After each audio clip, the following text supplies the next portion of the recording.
The Monk Who Vanquishes Ghosts. A CEO's Curse. A chilling tale of greed and betrayal unfolds as David, a wealthy CEO, reveals his sinister secret to Lucy, a cunning woman who manipulates him into exposing the source of his power, a cursed amulet binding a vengeful spirit to his will. Driven by arrogance and blinded by ambition, David uses the spirit to destroy rivals and climb the social ladder, but his control begins to unravel. When Lucy learns of the amulet's power and its deadly cost, the spirit grows restless, threatening to consume David. As chaos ensues, David summons a legendary monk to break the curse. The monk engages in a harrowing spiritual battle, confronting the malevolent entity and revealing the dangers of tampering with dark forces. In a climactic confrontation filled with fear, desperation, and redemption, the curse is lifted, leaving David to face the aftermath of his greed.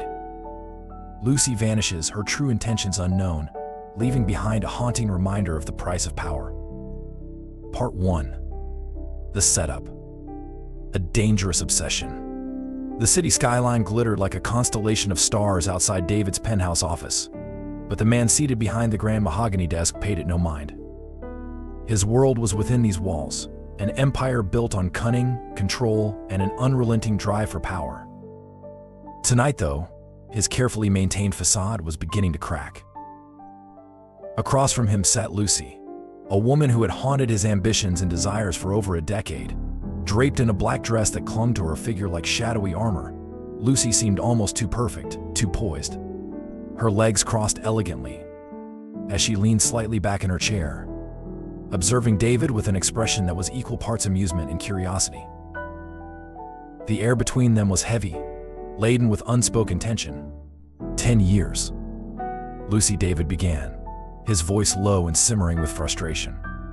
He clenched his fists, the leather of his chair creaking as he leaned forward. I've waited for you. For us. I've been patient, more patient than anyone in my position should be. But now, I need an answer. Lucy tilted her head slightly, her ruby red lips curling into a faint smile. An answer, she echoed, her tone teasing. David, you're acting like a child denied his favorite toy. David's jaw tightened. Toy? That's what she thought this was. A game? He had built skyscrapers, crushed rivals, and amassed more wealth than most could imagine. Yet this woman, this maddening woman, treated him as though he were insignificant. Don't patronize me, Lucy, he growled, his voice sharp. I'm not some boy with a crush. You know what I feel for you.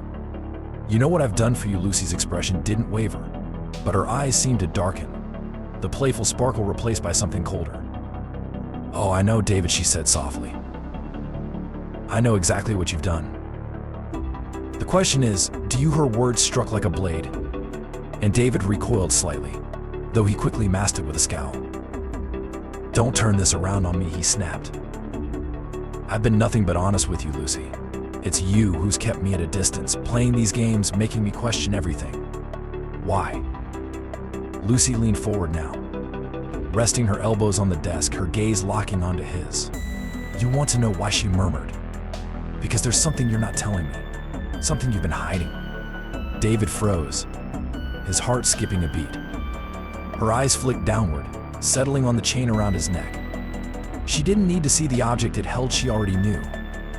That, she said, her voice dropping to a whisper, is what you're hiding, isn't it? David's hand instinctively went to the small amulet beneath his shirt, clutching it protectively. The crimson gem, no larger than a coin, felt warm against his palm, a warmth that had grown unnervingly familiar. It's nothing, he said quickly, his voice strained. Lucy's lips curled into a knowing smile, but there was no humor in it. Nothing, she repeated. Come now, David. A man like you doesn't wear something like that for no reason. It's important to you, know, it's powerful. The room seemed to grow colder. David could feel the tension thickening like a fog, suffocating, oppressive. You don't know what you're talking about, he said, his voice hardening. Lucy didn't flinch. Instead, she leaned back in her chair, crossing her legs with deliberate elegance. Oh, but I do, she said. I've seen men like you before, men with secrets. Secrets that eat away at them, until there's nothing left. David's grip on the amulet tightened. How could she know? No one knew. The amulet's existence, its power, the terrible price he had paid to acquire it, these were truths he had buried deep. Drop it, he said, his tone sharp. This conversation is over. Lucy's smile faded, replaced by an expression of quiet determination. You're afraid, she said softly. Aren't you? David felt a chill race down his spine. I'm not afraid of anything, he lied. Her gaze sharpened, cutting through him like a blade. Yes, you are, she said. You're afraid of losing control. You're afraid of me. And most of all, you're afraid of whatever that amulet represents. David stood abruptly, his chair scraping against the floor. I said this conversation is over, he repeated, his voice rising. Lucy remained seated, unflinching. Secrets have a way of revealing themselves. David, she said, her tone calm but edged with warning. You can't bury them forever. Her words hung in the air as she rose gracefully, smoothing the fabric of her dress. She walked toward the door, her heels clicking softly against the marble floor. But just before she left, she turned back to him, her expression unreadable. Be careful, David, she said. Some secrets aren't worth keeping. And with that, she was gone, leaving David alone in the silence of his office. He sank back into his chair, the tension in his shoulders refusing to dissipate. He reached for the amulet, pulling it out from beneath his shirt. The crimson gemstone glinted faintly in the dim light, its surface smooth and flawless, but to David it felt like it pulsed, as though it were alive. You're slipping, a voice whispered, cold and mocking. David flinched, his eyes darting around the room. But he was alone. Of course he was. You're letting her get too close, the voice continued, low and sinister. It came from within, from the amulet, or more accurately, from the entity bound to it. She doesn't know anything, David muttered, his voice shaking. Not yet, the voice hissed.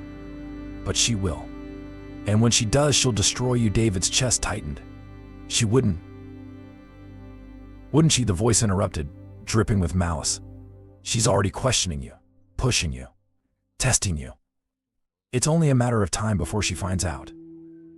David clenched his fists, his knuckles turning white. He wanted to argue, to push the voice away, but deep down, he couldn't ignore the truth in its words. The room seemed to darken, the shadows stretching unnaturally across the walls. The air grew heavy, pressing down on him like an invisible weight. You know what you have to do, the voice whispered. David shook his head, his breath coming in short, shallow gasps. No, he said. I won't. You don't have a choice, the voice hissed. It's her or you. Make your decision. David's mind raced, his thoughts a whirlwind of fear and desperation. He looked down at the amulet, its crimson glow seeming to pulse in time with his racing heart. The weight of the secret he carried, the power he had gained, and the price he had paid threatened to crush him. Lucy's parting words echoed in his mind, some secrets aren't worth keeping. For the first time in years, David felt the icy grip of fear take hold of him. And deep in the recesses of his mind, the spirit bound to the amulet laughed. Its cruel, haunting voice promising that the worst was yet to come. Part 2. The amulet's dark secret.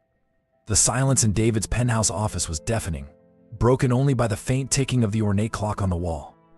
Lucy sat across from him, her posture relaxed but her eyes razor-sharp, drilling into his very soul. Her calm demeanor only heightened the storm brewing inside David. Her voice cut through the stillness, soft yet edged with intrigue. David, she began, her tone almost soothing. You've built an empire, toppled rivals, climbed to heights most men can only dream of. And yet, you seem unsettled. Why is that? David stared at her, his jaw tightening. He wanted to dismiss her questions, to wave them away like smoke, but the weight of her gaze held him captive. I don't know what you're talking about, he said stiffly. Lucy tilted her head, her smile faint but insistent. You do, she said simply. Her eyes flicked to the chain around his neck, barely hidden beneath his tailored shirt. It's about that, isn't it? David's hand instinctively went to the amulet, his fingers brushing against the cool, smooth surface of the crimson gem. The touch sent a shiver through him, as if the artifact could sense it was being discussed. "It's nothing," he said, his voice tight. "David," Lucy said softly, leaning forward. Her voice dropped to a near whisper, each word precise and deliberate. "You're not a man who values meaningless things. That amulet, it's not just jewelry, is it? It's something more. Something dangerous." David's breath hitched. How did she know? He had guarded this secret with his life, buried it beneath layers of wealth, power, and lies. Yet here she was, peeling them away as if they were paper thin. "I don't think you'd understand," he muttered, his voice barely audible. Lucy smiled, didn't falter, but her eyes hardened with determination. "Try me," she said. For a moment, David said nothing. The air between them felt heavy, charged with tension. Then slowly, he exhaled, his shoulders slumping as though he were releasing years of pent-up strain. "You want to know the truth," he said finally, his voice low and gravelly. Lucy nodded, her expression unreadable. David pulled the amulet from beneath his shirt, the crimson gem gleaming faintly in the dim light. It seemed to pulse, its glow rhythmic and alive, as though it had its own heartbeat. "This," he said, holding it up, "is no ordinary trinket.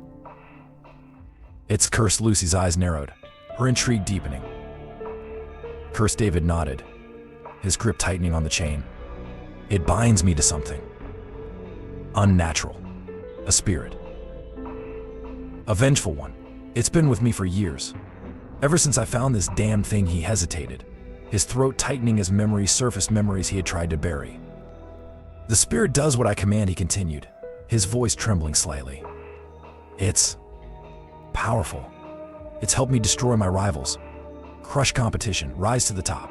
"But," Lucy prompted, her voice barely a whisper.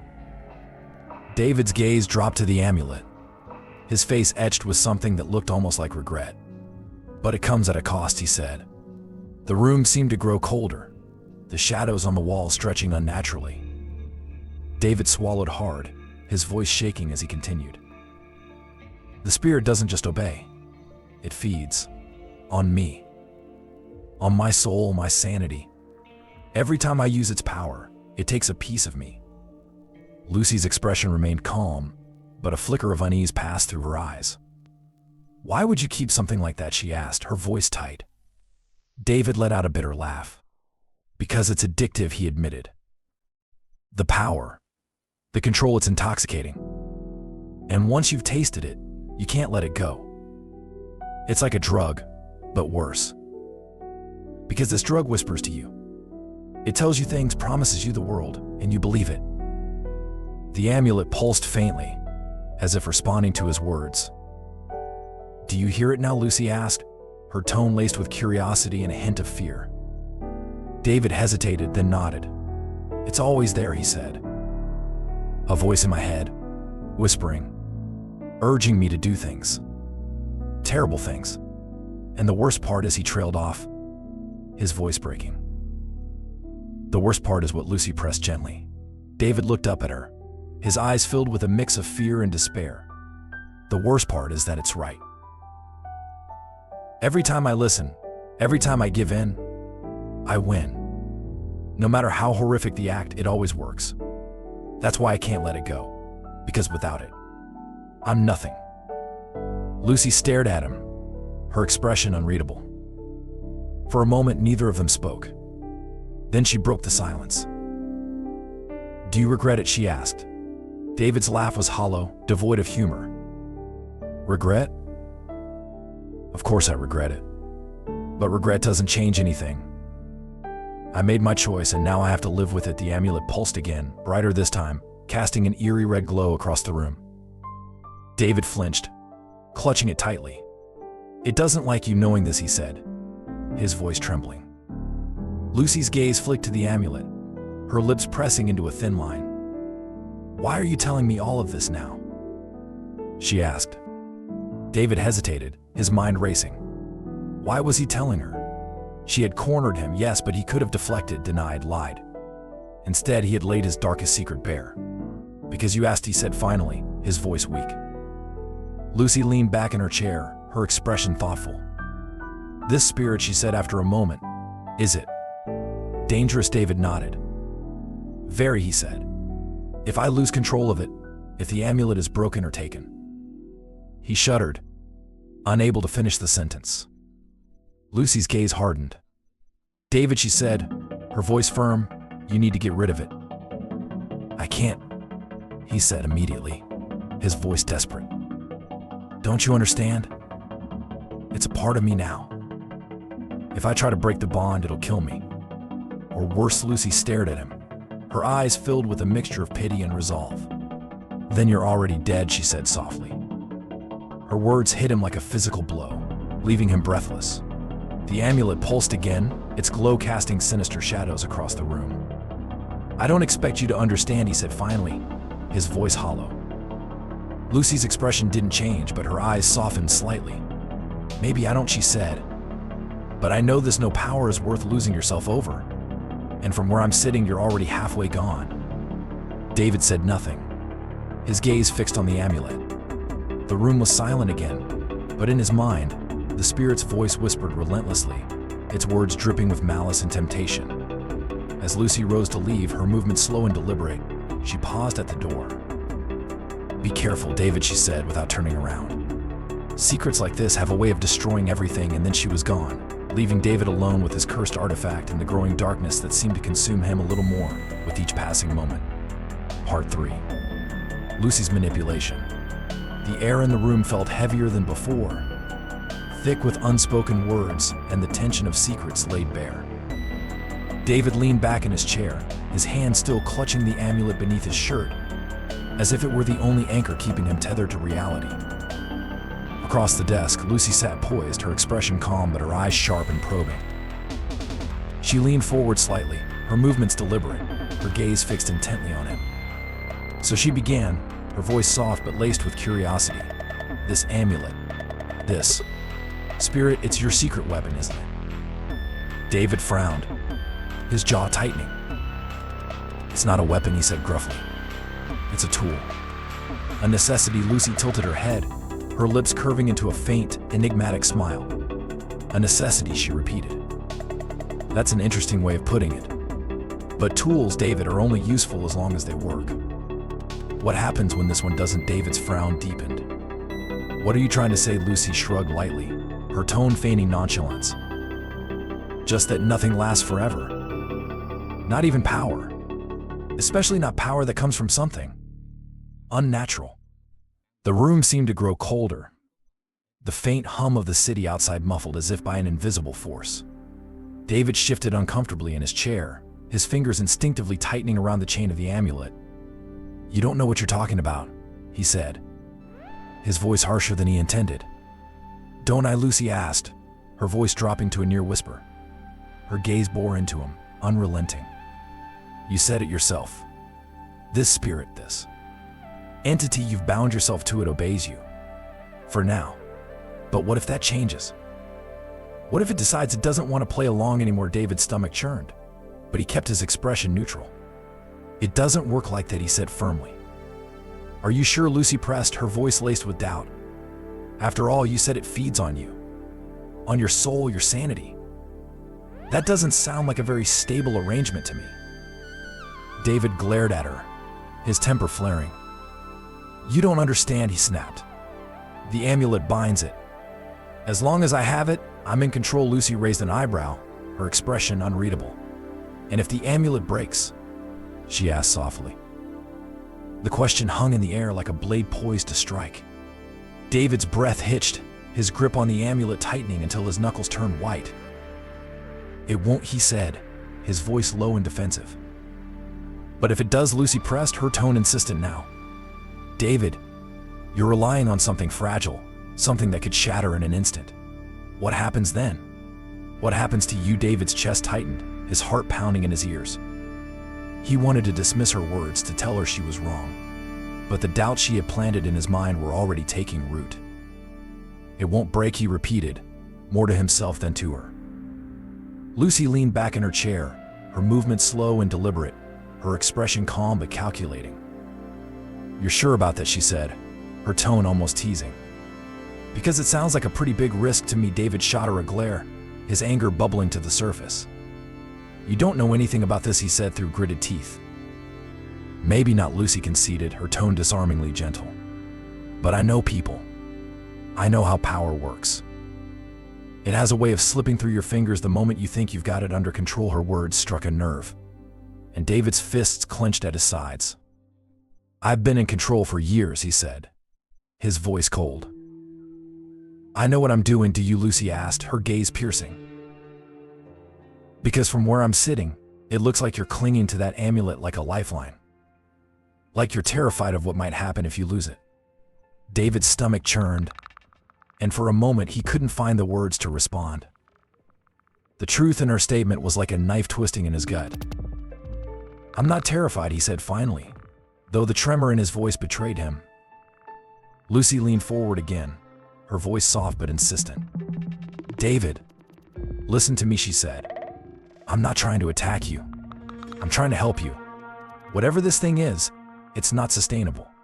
You can't keep relying on it forever. Sooner or later, it's going to turn on you." "It won't," David said quickly, the desperation in his voice growing. "You don't know that," Lucy countered. "And from the way you're acting, I don't think you believe it either." David opened his mouth to argue, but the words caught in his throat. She was too close to the truth, too close to the fears he had buried deep within himself. Lucy studied him for a moment, her expression softening slightly. "David," she said gently, "you're playing with fire, and I think you know that. The question is, how much longer can you do it before you get burned?" David looked away, his gaze fixed on the shadows dancing across the walls. He didn't answer. He couldn't. The silence stretched between them, heavy and oppressive. Finally, Lucy stood, smoothing the fabric of her dress as she moved toward the door. She paused before leaving, turning back to him with a faint, enigmatic smile. "Think about what I said," she said softly. "Because if you don't, I promise you one day that amulet will break. And when it does, you'll wish you had listened." And with that, she was gone, leaving David alone with his thoughts and the ever-present whisper of the spirit bound to the amulet. As the door clicked shut, the room seemed to grow darker, the shadows deepening and stretching unnaturally. David exhaled shakily, his hand trembling as he reached for the amulet again. "You're letting her get into your head," the spirit's voice hissed, cold and mocking. David flinched, his eyes darting around the empty room. "She doesn't know anything," he muttered, his voice shaking. "Doesn't she?" the spirit whispered. Its voice was low and sinister, slithering through his mind like a serpent. "She's planting doubt, David. Doubt weakens you. Doubt makes you vulnerable." David's chest tightened, his breathing shallow. "She's wrong," he said, trying to convince himself as much as the spirit. "Are you sure?" the spirit hissed, its tone dripping with malice. "Or are you afraid she's right?" David's grip on the amulet tightened, his knuckles whitening. He squeezed his eyes shut, trying to drown out the voice, but it was relentless, its whispers growing louder, more insistent. "She'll destroy you," the spirit snarled. "Just like the others." David's eyes snapped open, his heart pounding in his chest. "Enough," he whispered, his voice trembling. But the spirit only laughed, its cruel, haunting voice echoing in his mind. And deep down, David knew the seeds of doubt Lucy had planted were already beginning to grow. Part 4. The Spirit Awakens. The room had grown unnaturally still. The air seemed heavier, almost viscous, as though the walls themselves were closing in. David sat frozen in his chair, his fingers trembling as they clutched the amulet beneath his shirt. The faint, rhythmic pulse of the gem felt stronger now, matching the pounding of his heart. Across the desk, Lucy's absence lingered like a phantom presence, her words still echoing in his mind. "What if it breaks?" The shadows in the corners of the room began to twist and writhe, stretching unnaturally. David's breath hitched, his chest tightening as the temperature plummeted. A sharp, metallic tang filled the air, as though the room itself had begun to bleed. Then, a voice low, guttural, and dripping with malice pierced the silence. "You spoke of me," it hissed, the words slicing through the air like shards of glass. David shot to his feet, his chair toppling backward with a crash. His eyes darted around the room, searching for the source of the voice. "No," he whispered, shaking his head. "Not now. Not here," but it was too late. The shadows coalesced into a form at the far end of the room, a grotesque figure that seemed to drip with malevolence. Its outline was jagged and undefined, as though it didn't belong in this world. Its eyes, two burning pits of crimson, locked onto David, and a twisted grin spread across its face. "You betrayed me," the spirit snarled, its voice echoing unnaturally. "You spoke of our bond to her." David stumbled backward, his heart hammering in his chest. "I didn't," he started, but the spirit's laughter cut him off. "Do not lie to me," it growled, its form shifting and pulsing like a living nightmare. "I heard you. I felt you. You let her see the amulet. You let her know about me." David's back hit the wall, and he realized with a jolt that he had nowhere to go.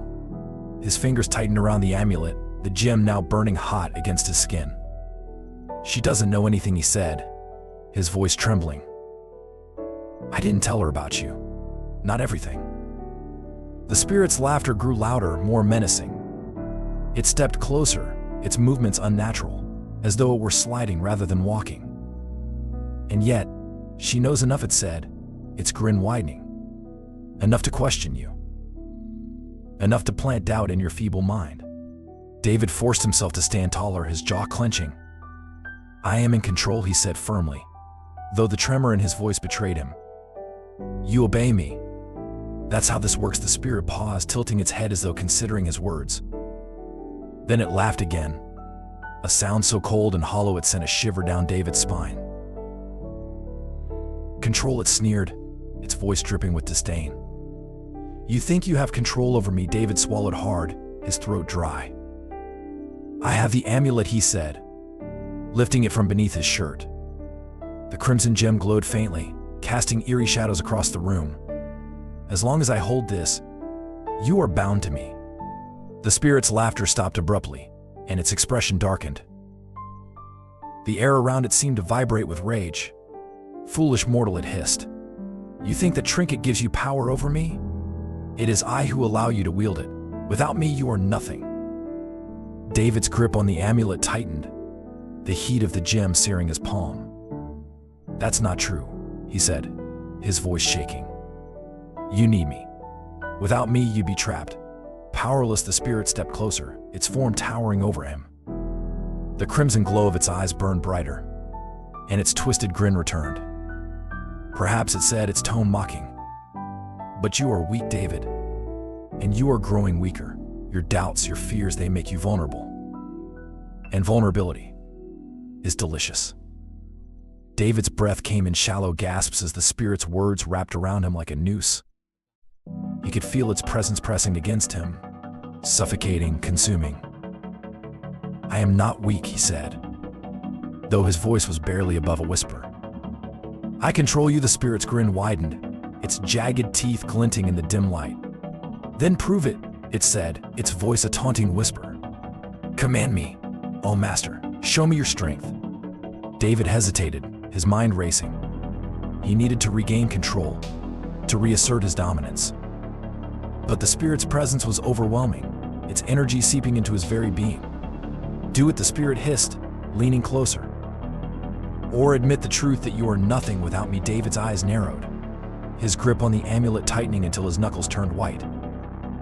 "I command you to leave," he said, his voice firm despite the terror coursing through him. For a moment, the spirit didn't move. Then, slowly it began to laugh, a deep, guttural sound that echoed through the room like thunder. "Pathetic," it said, its grin widening. "Your commands mean nothing to me now. You are losing your grip, David. Soon, I will be free. And when that day comes..." It leaned in closer, its face inches from his, its breath cold and rancid. "You will regret ever summoning me." David's heart raced, his chest tightening as the spirit's words sank in. "You are bound to me," he said through gritted teeth. "You cannot harm me." The spirit's laughter grew louder, filling the room with a sound so chilling it made David's blood run cold. "Perhaps not yet," it said, "but your time is running out." And when it does, it didn't finish the sentence. Instead, it dissolved into the shadows, its laughter lingering like a ghostly echo. David collapsed to his knees, his hands shaking as he clutched the amulet. The gem's glow had dimmed, its warmth fading into an eerie coldness. For the first time since acquiring the cursed artifact, David felt truly powerless. The bond he had relied on for so long, the source of his strength and success, was slipping through his fingers. And as the room fell silent once more, one thought consumed his mind: what have I done? Part 5. A desperate plea for help. David's breath came in shallow gasps as he sat slumped in his office chair, his shirt clinging to his sweat-drenched body. The room still felt tainted by the spirit's presence, the shadows darker, the air heavier. The amulet lay in his palm, its once vivid crimson glow now dimmed, pulsing weakly as though mocking his fear. For the first time in years, David truly felt the weight of his predicament. The voice had been clear, the laughter sharper than any blade you were losing your grip. He couldn't do this anymore. He needed help. But who could he trust? He thought of Lucy, her piercing gaze and cryptic warnings. She had planted the seeds of doubt, but perhaps, just perhaps, she had also been right. Swallowing his pride, David reached for his phone and called her. Lucy arrived within the hour, her heels clicking sharply against the marble floor as she strode into the room. Her presence was as composed as ever, but the sharpness in her eyes betrayed her concern. "David," she said, taking in his disheveled state. "What's happened?" He opened his mouth to answer, but no words came out. His throat felt dry, his mind racing with flashes of the spirit's grotesque form, its venomous words. "Speak," Lucy urged, her voice firm but not unkind. "If you want me to help you, you need to tell me everything." David's hands trembled as he placed the amulet on the desk between them. The faint glow from the gem cast an eerie light on both their faces. It's angry," he finally choked out. Lucy's expression hardened. "Angry it knows," David said, his voice barely above a whisper. "It knows I told you. It said I betrayed it." Lucy's brows furrowed. "And what did it do?" David hesitated, his eyes darting toward the darkened corners of the room. "It manifested," he admitted. "It accused me, mocked me. It said I'm losing control." Lucy's face remained unreadable, but there was a flicker of something in her eyes: fear, perhaps, or pity. She reached out and touched the edge of the amulet, quickly pulling her hand back as though it had burned her. "David," she said, her voice low and serious, "you're in deeper than I thought." "I know that," he snapped, his voice breaking. "That's why I called you. What do I do? How do I stop this?" Lucy regarded him for a long moment, her gaze thoughtful. Then she said, "There's only one way. You need to find someone who can sever the bond." David frowned. "Sever the bond? You make it sound so simple." "This isn't a bad business deal, Lucy. This is something else entirely." "I know what it is," Lucy said sharply. "And I also know you can't handle it alone. You need someone who understands these things, someone powerful enough to confront it." David's stomach churned. "And where exactly am I supposed to find someone like that?" Lucy's eyes didn't waver. "There's a monk," she said. "A spiritual master. He's dealt with entities like this before." "A monk?" David echoed, his tone skeptical. "Yes," Lucy said firmly. "He's known for his ability to exorcise spirits, to cleanse curses. If anyone can help you, it's him." David shook his head, his mind reeling. "This sounds insane. I'm supposed to trust some stranger with my life." "Do you have a better option?" Lucy countered, her voice rising.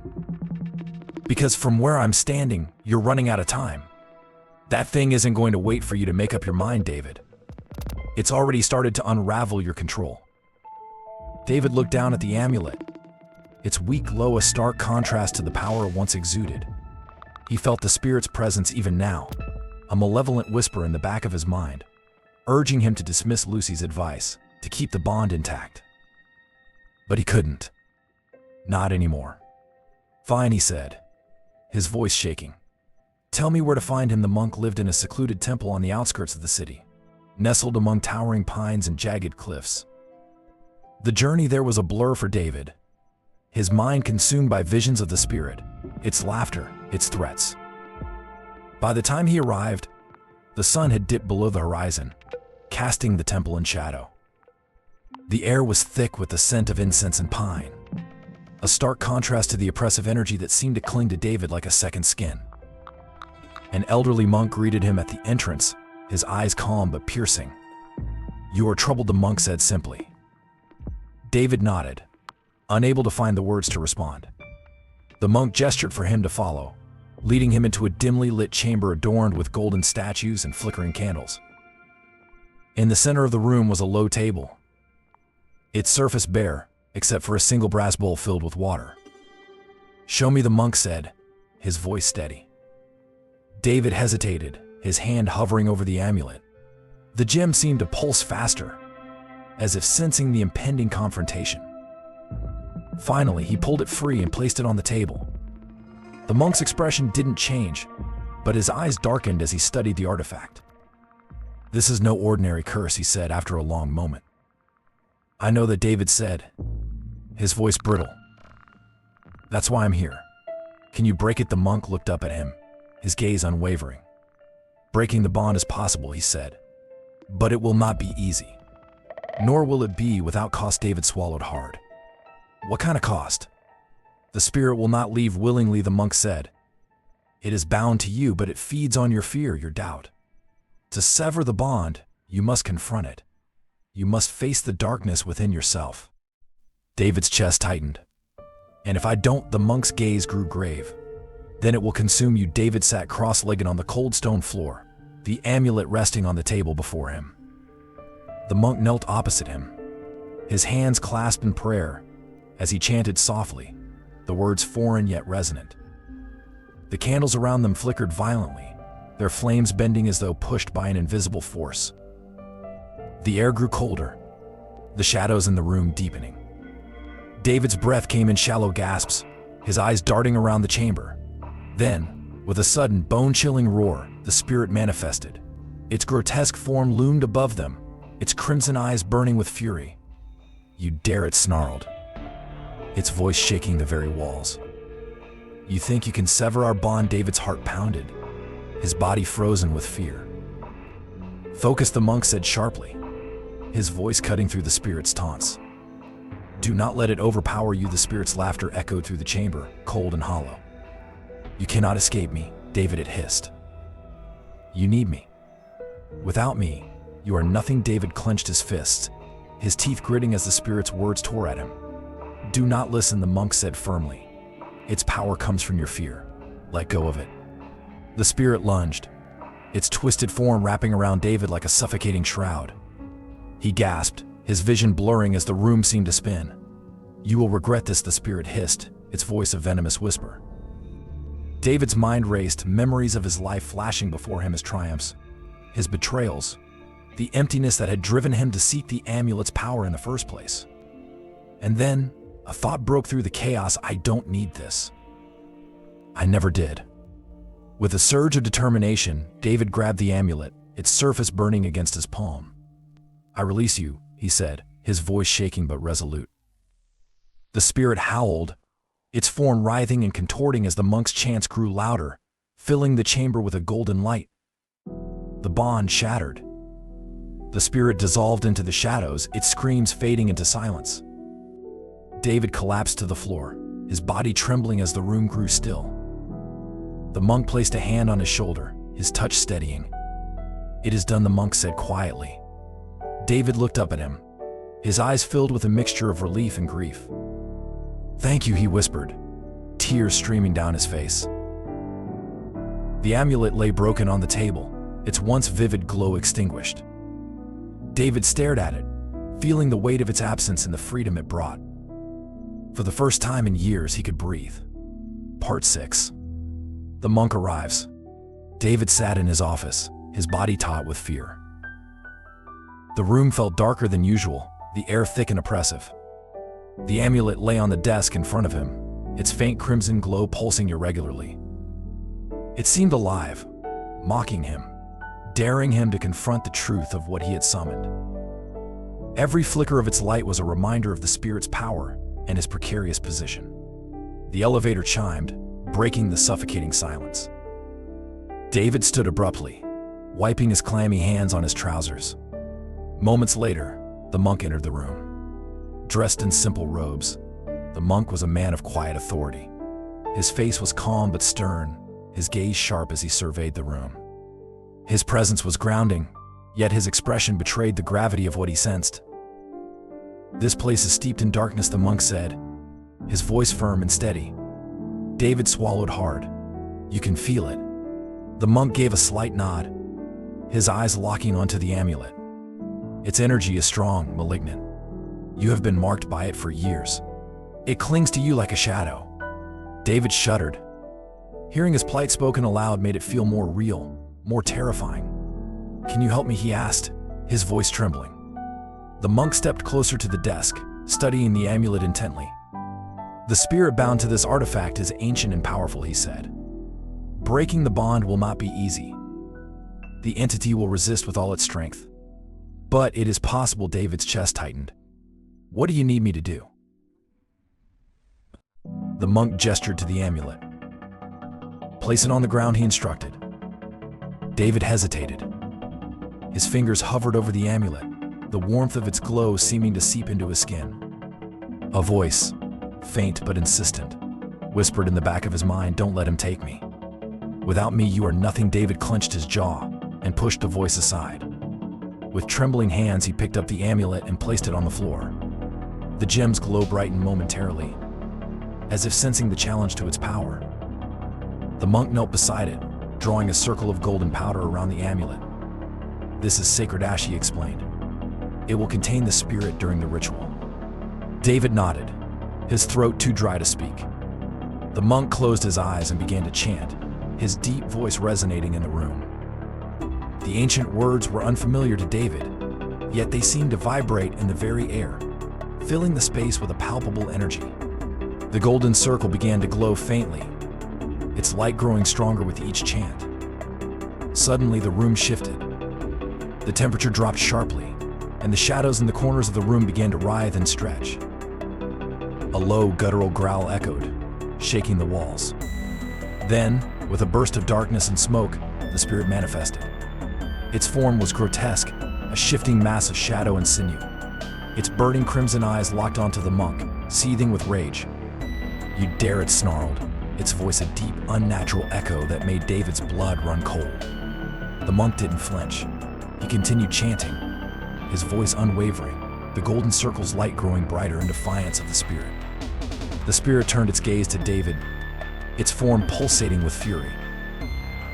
"You brought this upon us," it hissed. "You betrayed me." David stumbled backward, his heart pounding. "I had no choice," he stammered. You were going to destroy me." The spirit let out a chilling laugh, its twisted grin spreading across its malformed face. "You needed me," it said, its voice dripping with venom. "Without me, you are nothing. You will always be nothing." The monk's chants grew louder, filling the room with a golden light that pushed the spirit back toward the circle. It shrieked, its form writhing against the barrier. "You will regret this," the spirit roared, lunging toward the monk. But the sacred ash held, the barrier repelling its attack with a blinding flash of light. The monk opened his eyes, his voice steady as he addressed the entity.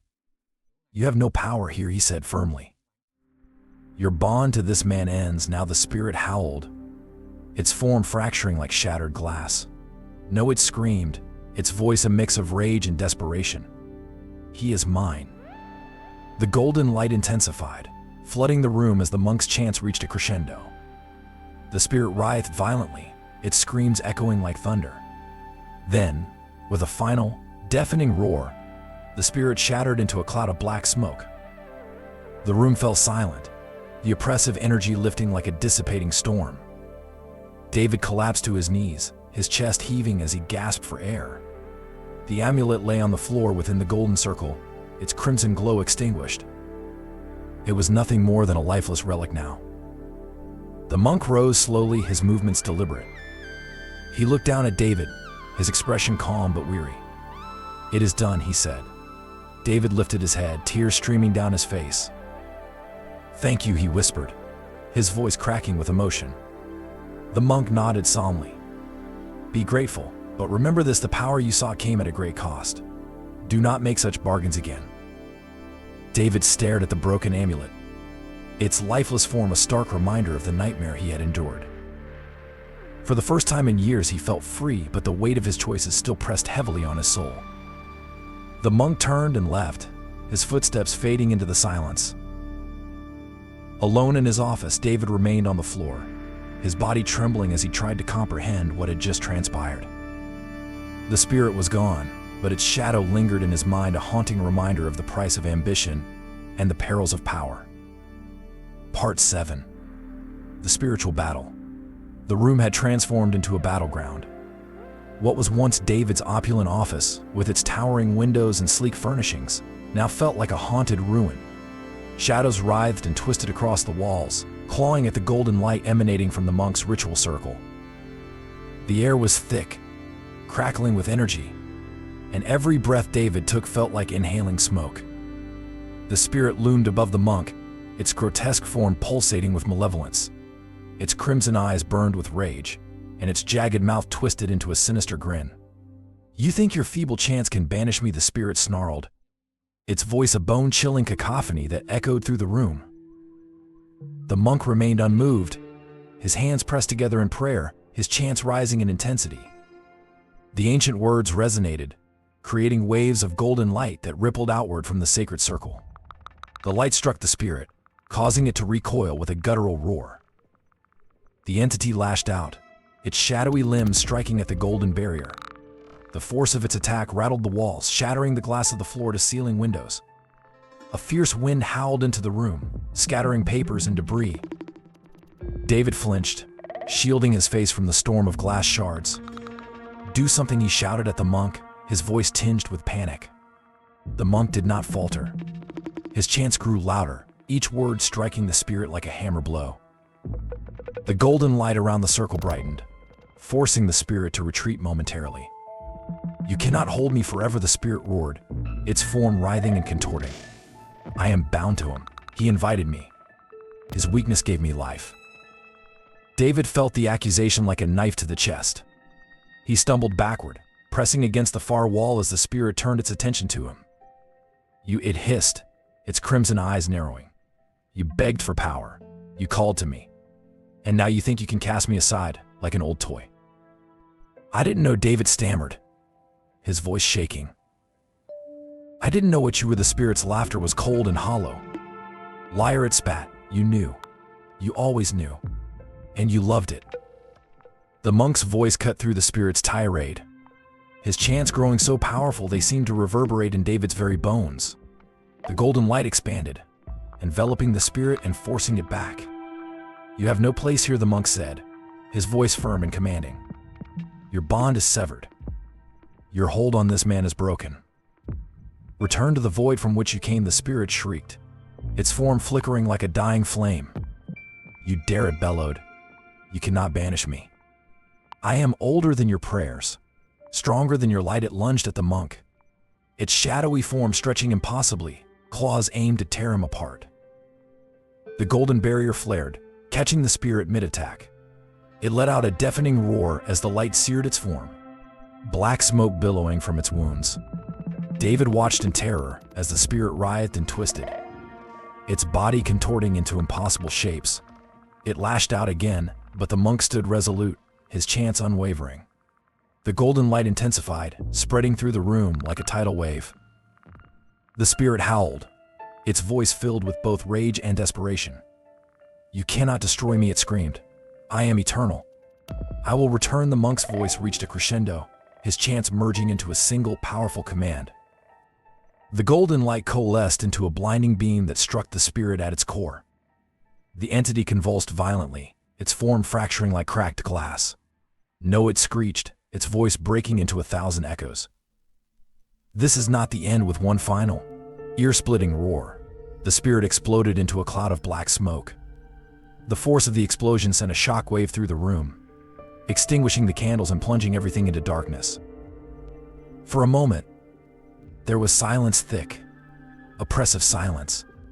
Then, slowly, the golden light began to return, faint and flickering at first, until it bathed the room in a warm, soothing glow.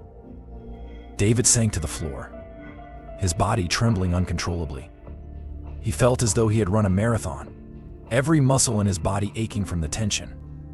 His eyes darted around the room, searching for any sign of the spirit, but it was gone. The monk lowered his hands, his chants fading into silence. He looked at David, his face calm but weary. "It is done," the monk said quietly. David let out a shaky breath, tears streaming down his face. "It's gone?" he asked, his voice barely a whisper. The monk nodded. "The bond is severed. The spirit has been cast back into the void." David's gaze fell to the amulet on the floor. The once vivid crimson gem was now dull and lifeless, its power extinguished. He reached for it, his fingers brushing against the cold metal. "You should destroy it," the monk said. "Its presence is no longer a threat, but its memory will linger. Let it go, or it will continue to haunt you."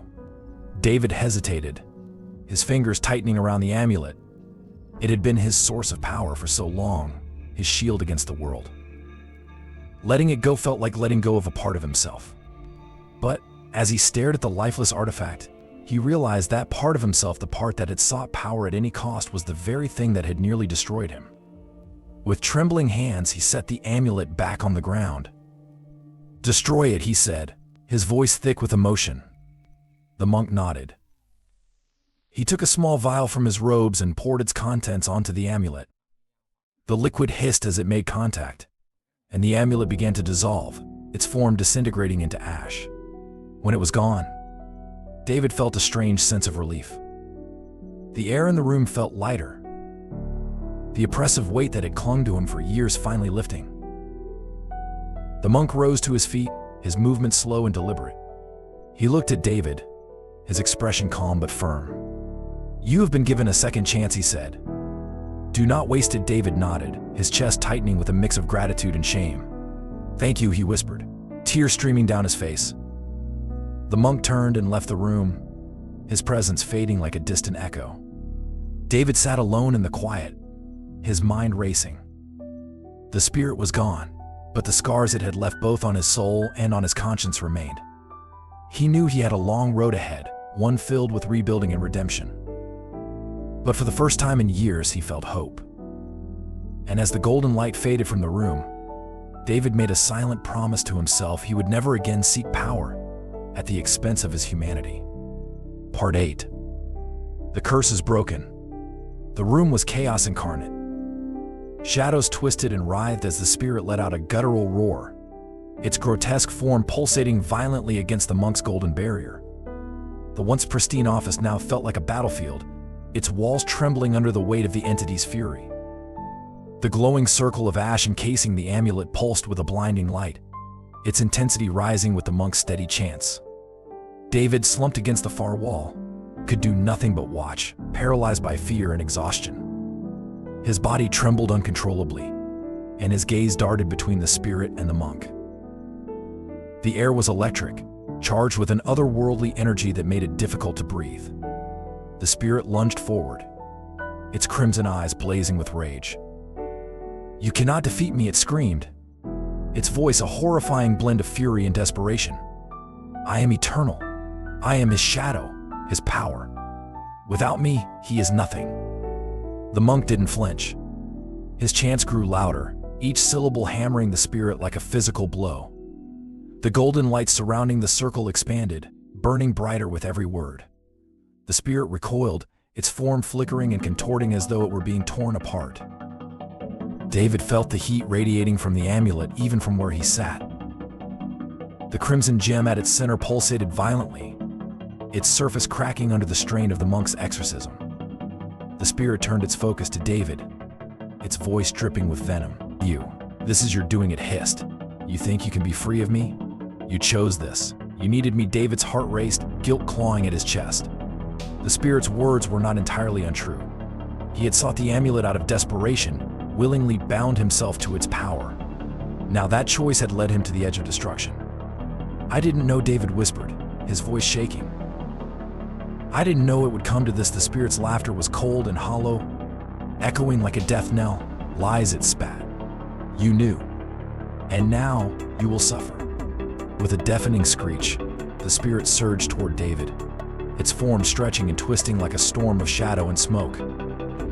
"Enough," the monk commanded, his voice cutting through the cacophony like a blade. The golden light flared, a brilliant, searing wave that slammed into the spirit. It howled in agony, its form fracturing further, shards of darkness breaking away and dissolving into nothingness.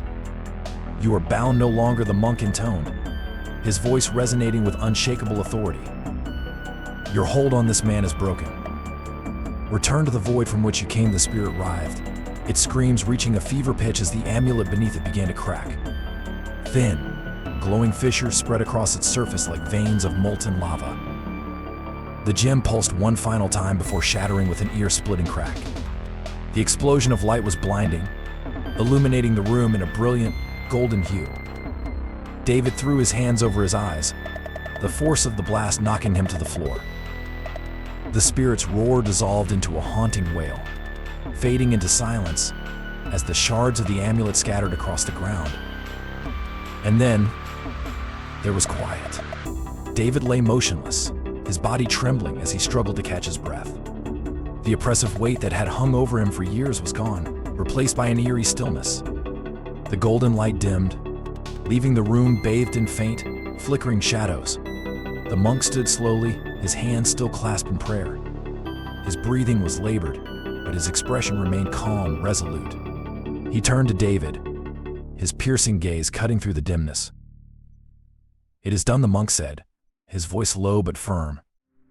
David tried to speak, but his throat was dry, his words caught somewhere between relief and despair. He pushed himself up onto his elbows, his entire body shaking from the ordeal. The monk approached him, his movements deliberate. He extended a hand, helping David to his feet. "You have been freed from the curse," he said. "But the scars it has left on your soul will take time to heal." David nodded weakly, his eyes drifting to the shattered remnants of the amulet on the floor. Its once mesmerizing crimson glow was gone, replaced by lifeless shards of blackened stone. "Destroy it," David whispered, his voice barely audible. "Make sure it can never be used again." The monk nodded. He knelt down, gathering the shards into a small pouch. "This artifact will be purified and sealed away, where it can no longer harm anyone," he said. David felt a weight lift from his chest at those words, though the emptiness left behind was palpable. He glanced toward the doorway, where Lucy stood silently, her expression unreadable. She had been there the whole time, watching the battle unfold with an intensity that unnerved him. "Lucy," David said, his voice trembling. I don't know what to say." Lucy stepped into the room, her heels clicking softly against the marble floor. She stopped a few feet away from him, her arms crossed, her gaze steady. "You don't have to say anything," she said, her tone cold but not unkind. David searched her face for some hint of her thoughts: anger, pity, forgiveness, but her expression gave nothing away. "I'm sorry," he said finally, his voice breaking. "For everything." Lucy's eyes softened, just for a moment. "Sorry won't change the past," she said, "but maybe it can change the future. If you let it." David nodded, his throat tightening. He looked at the monk, who was now standing near the shattered circle of ash. "Thank you," David said, his voice filled with gratitude. The monk inclined his head. "Remember this," he said gravely. "Power that comes at the expense of your soul is no power at all. If you tamper with such forces again, there may not be anyone left to save you." David swallowed hard, the weight of the warning sinking in. "I won't," he said quietly. "Never again." The monk's expression softened slightly, though his eyes remained sharp. He turned and left the room, his robes trailing behind him like the remnants of a fading storm. As the door clicked shut, David sank into his chair, his body still trembling.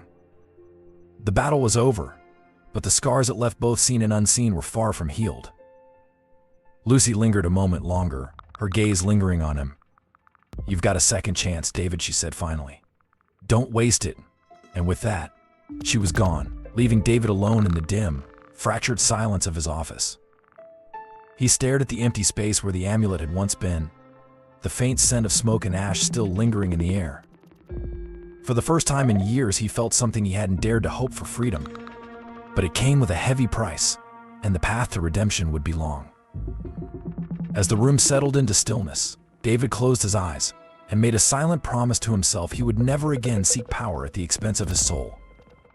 The curse was broken, but the lessons it had taught him would stay with him forever. Part 9. The aftermath shadows remain. The room was silent, save for the faint crackle of the extinguished candles and the muted hum of the city far below. The golden light from the monk's ritual had faded, leaving behind a dim, eerie stillness. David stood alone in his shattered office, staring at the spot where the cursed amulet had once rested. The monk had departed moments earlier, his footsteps echoing through the empty halls. He left behind no promises, only a grave warning: do not seek power at the cost of your soul again, or you will not survive a second time. David exhaled shakily, his chest tightening under the weight of the words. His eyes scanned the room, taking in the wreckage. The once luxurious space, the emblem of his success, was unrecognizable. The windows were shattered, jagged shards of glass scattered across the floor, reflecting the dim light like pieces of a broken dream. The walls were scorched, marked by the spirit's furious retaliation, and the desk that had once been his throne was charred and splintered. But it wasn't the destruction of the office that gripped him, it was the emptiness in his chest. For years, the amulet had been his secret, his edge, his crutch. It had whispered promises of power, delivered him victories, and made him untouchable. Now, without it, he felt exposed, vulnerable, human. David sank into the remains of his chair, his head in his hands. His body trembled with exhaustion, his mind replaying the events of the night like a haunting reel. The spirit's words still echoed in his ears: you needed me. Without me, you are nothing. Was it true? Had the amulet's power defined him, or was there something left of the man he once was? The sound of soft footsteps broke through his spiraling thoughts. David looked up, startled, to see Lucy standing near the shattered windows. She had been so silent he hadn't even noticed her lingering. "Lucy," he croaked, his voice raw. She turned to face him, her expression unreadable. The city lights behind her cast a faint glow around her silhouette, making her appear otherworldly. For a moment, David wondered if she had been a part of the curse all along, a phantom sent to guide him toward his downfall. "You're still here," he said, his voice trembling. Lucy tilted her head slightly, her lips curving into a faint smile. "Am I?" she replied cryptically. Her words sent a chill down his spine. There was something about her tone, calm, detached, almost playful, that unsettled him. He wanted to ask her what she meant, but the words caught in his throat. "You got what you wanted," Lucy said, her voice cutting through the silence. "The curse is broken. The spirit is gone. You're free." David's stomach twisted. Free. The word felt hollow. "Am I?" he muttered, echoing her earlier question. Lucy's eyes narrowed slightly, her gaze piercing. "That depends," she said. "Are you free of the spirit, or are you still chained by your own greed?" David flinched, her words hitting him like a slap. "I didn't," he began, but his voice faltered. "You didn't mean for this to happen," Lucy finished for him, her tone sharp. "You didn't know what you were getting into? That's what you tell yourself, isn't it?" David looked away, shame flooding his chest. "I made a mistake," he said quietly. "I thought I could handle it." Lucy let out a soft, bitter laugh. "That's the thing about ambition," she said. "It always tells you you're the exception, that you're the one who can control the uncontrollable." David clenched his fists, anger flickering within him. "Why are you still here, Lucy?" he asked, his voice trembling. "What do you want from me?" Lucy stepped closer, her expression softening, though her eyes remained cold. "I don't want anything from you, David," she said. "I stayed to see if you'd learned your lesson, and have I?" he asked bitterly. Lucy didn't answer immediately. She studied him for a long moment, her gaze seeming to strip away the layers of his defenses. "Time will tell," she said finally. David opened his mouth to respond, but before he could, Lucy turned and walked toward the door. "What?" he called after her. "Lucy," she paused, glancing back at him. "Take care of yourself, David," she said, her voice softer now. "The real battle starts now." And then, she was gone. The office felt impossibly empty in her absence. David stared at the doorway, his mind racing with unanswered questions. Who was Lucy, really? Had she been his savior, or had she orchestrated his downfall? He pushed himself to his feet, his legs shaky but determined. He approached the spot where the amulet had shattered, its remnants now sealed away by the monk. The floor was scorched, the faint smell of smoke still lingering in the air.